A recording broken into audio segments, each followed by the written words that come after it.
Протекающие кровли, разрушающиеся фасады и изношенные коммуникации. Вот неполный перечень тех проблем, с которыми горожане вынуждены сталкиваться ежедневно. Наш корреспондент Денис Тишин проехал по нескольким проблемным адресам Якутска.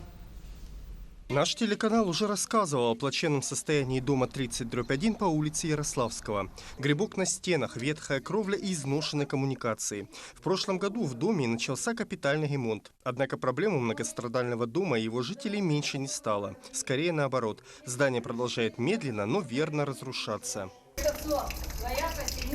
Жильцы дома всерьез опасаются за свою жизнь. Куда только они не обращались. В управляющую компанию, фонд капитального ремонта, наконец, жилищную инспекцию. Но в ответ слышали только одно – денег нет. Обращалась в 2016 году жилстрой. Там Чусовская была. Мне дали ответ, что отписали в капремонт. Потом обращалась непосредственно к Перемякову самому. И Перемяков тоже отписал в связи с тем, что нет финансирования. Ну и все, и на этом у нас все кончилось.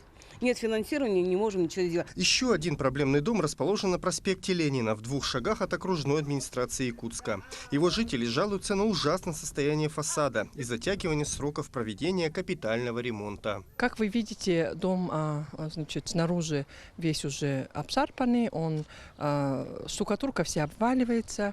В общем, и много очень трещин. Мы не понимаем, почему нас из плана выкинули этого года, говоря о том, что кому-то там где-то еще нужнее, чем нам.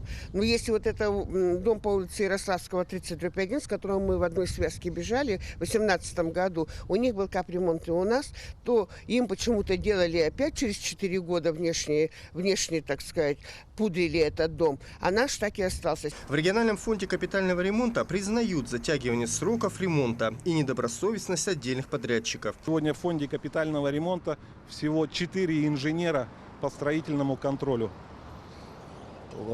А домов 826.